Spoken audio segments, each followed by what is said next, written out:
রাগ করে দিন তো আমার উপরে? কি গো, বলো বলো না।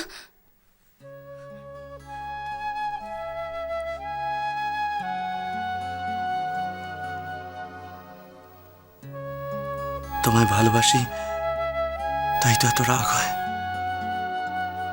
আর তোমার উপর বেশিক্ষণ রাগ করে কি আমি থাকতে পারি?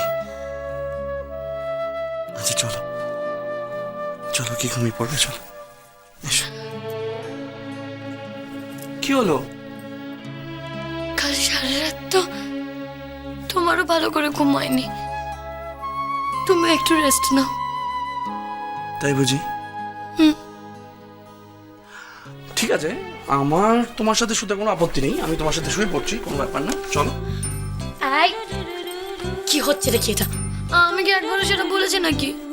ধ্যাৎ, তুমিও না সত্যি। এই, কি ব্যাপার বলো তো তোমার? তুমি আমাকে এত ভয় পাও কেন? হুম? আর সব সময় আমার থেকে এরকম দূরে সরে যাও কেন তুমি?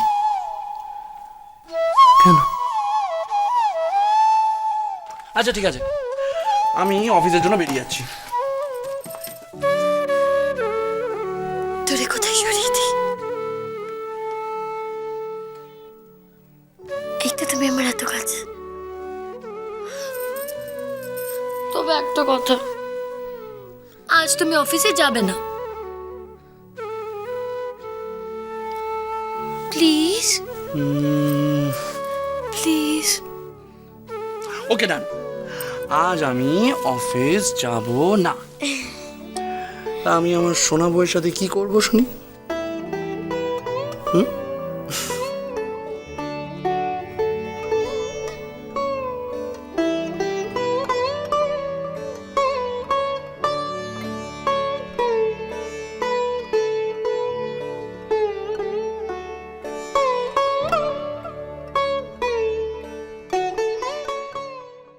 নলিনী এখন একা একা কি করবে?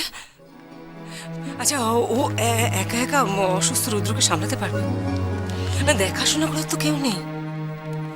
ওদের যে দুদিন বাড়িতে এনে রাখবো সে উপায়ও তো নেই। ছেলেটা তো আমার কথা শুনবে না। কমলেশ, তুমি ওর সাথে একবার কথা বলো না, তোমার কথা নিশ্চয়ই শুনবে।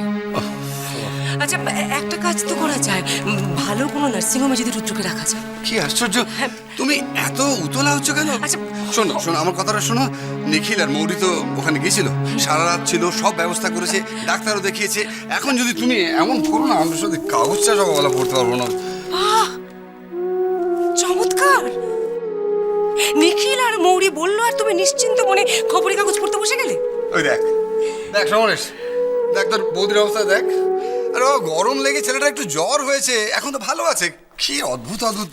গরম তো লাগবারই কথা। ওই রকম একটা অন্ধকূপের মতো ঘর, এক টিভি নিয়ে যা অশান্তি করলো, এখন যে এসির কথা বলবো সেও তো আমার ভয় করছে। তুমি বসে থাকলে বসে থাকো, আমি চললাম। শোনো, না না, মেয়ে বিয়ে করে বাড়ি ছেড়ে চলে গেছে বলে সমস্ত দায়িত্ব থেকে আমি হাত গুটিয়ে বসে থাকবো, সেটা আমার পক্ষে আমি তা বলি। আমি চল। দিদি শোনো, বলছি তুমি তুমি এত উতলা কেন হচ্ছ বলো তো?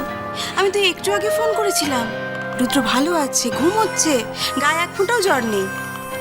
আর নলিনীটাও খুব টায়ার্ড এখন। এখন যদি আমরা সবাই মিলে ওদের বাড়িতে গিয়ে হ্যাঁ, এই অপর্ণা ঠিক কথাই বলেছি, এই সময় ওদের ডিস্টার্ব করাটা ঠিক হবে না। আমি গেলে ওরা ডিস্টার্বড হবে। ও এখন আমার কি করা উচিত না উচিত সেটা তোমরা আমাকে শিখিয়ে দেবে। কি আশ্চর্য, তুমি তো সত্যি সত্যি আপসেট হয়ে পড়লে। এটা বোঝার চেষ্টা করো। আচ্ছা, তুমি ওখানে যাবে তো, একটাই ঘর, তুমি বসবে কোথায়? আর তাছাড়া আমরা সবাই মিলে যদি ওখানে গিয়ে হাজির হই, তাতে ওদের অসুবিধে বাড়বে বই কমবে না। আর শোনো শোনো, নলিনী নিশ্চয়ই প্রয়োজন হলে আমাদের খবর দেবে।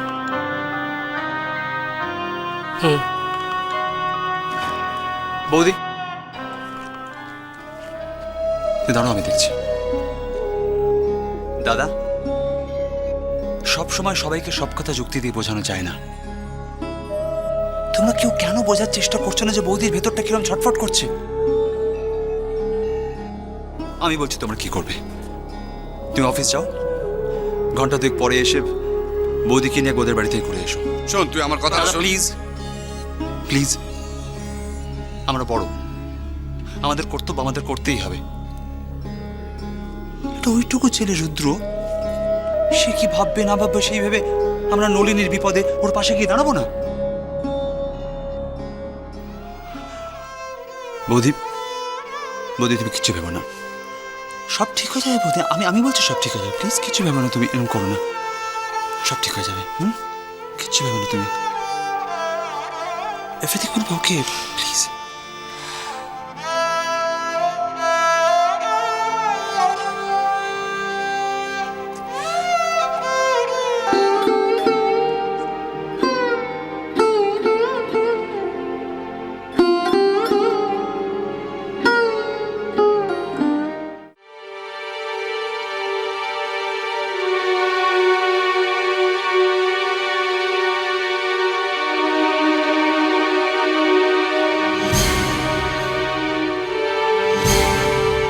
তুই যবে থেকে আমার জীবনে এসেছো, আমার জীবনটা নরক হয়ে গেছে। আমার জীবনে এসেছো, আমার জীবনটা নরক হয়ে গেছে। আমার জীবনে এসেছো, আমার জীবনটা নরক হয়ে গেছে।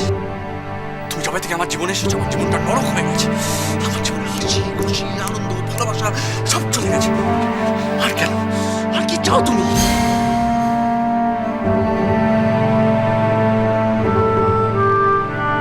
আমি আর পারছি না মরি, আর পারছি না। দোহাই দোহাই তোমার,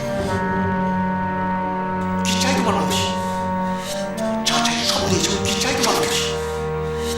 যা চাই সব নিয়ে যাও, যা চাই সব নিয়ে যাও, সব কিছু। কি হলো, এখনো দাঁড়িয়ে আছো এখানে? কি চাই তোমার মৌসি? যা চাই সব নিয়ে যাও, সব কিছু। আমি তোমাকে পাতা দেবো না, আমাকে দয়া করে একা ছেড়ে দাও, একা।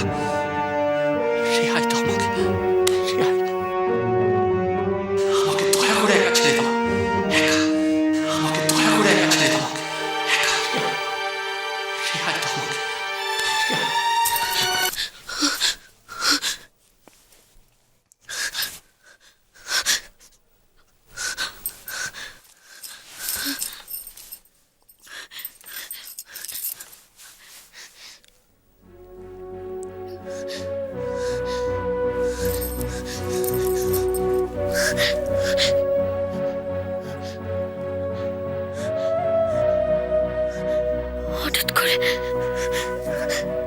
হঠাৎ করে আমার এসব কথা কেন মনে পড়ছে?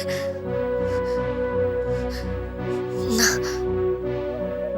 না না, এখন আরো আমার উপর ওরম ভাবে রাগ করবে না, করবে না।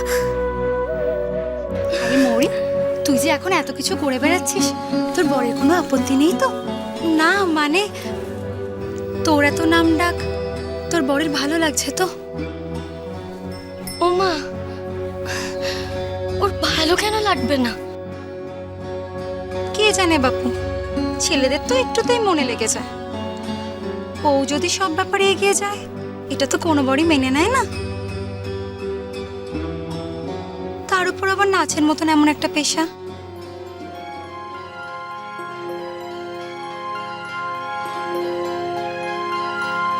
স্বামী স্ত্রী সম্পর্ক খুব সামনে রাখতে হয় মৌরি। তোর এখন এত নাম, এত টাকা, কে জানে বাবু, আমাদের সমাজে এখনো তো মেয়েরা ছেলেদের আগে গেলেই মুশকিল। পুরুষের অহংকারে যদি একবার ঠেস পৌঁছায়, তাহলে সে ভয়ানক হয়ে দাঁড়ায়। সামনে চলিস, খুব সামনে চলিস মা।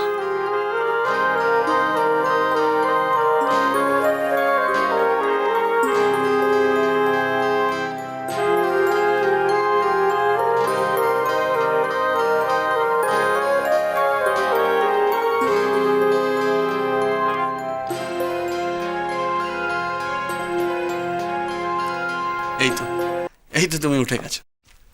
গুড। কি এখন ফ্রেশ লাগছে তো? এই দেখো, লাঞ্চ রেডি। আমি তোমার জন্য লাঞ্চ নিয়ে এসেছি, আর আজকে আমি তোমাকে নিজে হাতে খাইয়ে দেবো। ওই দেখি দেখি দেখি দেখি দেখি দেখি দেখি মুখ খোলো তো।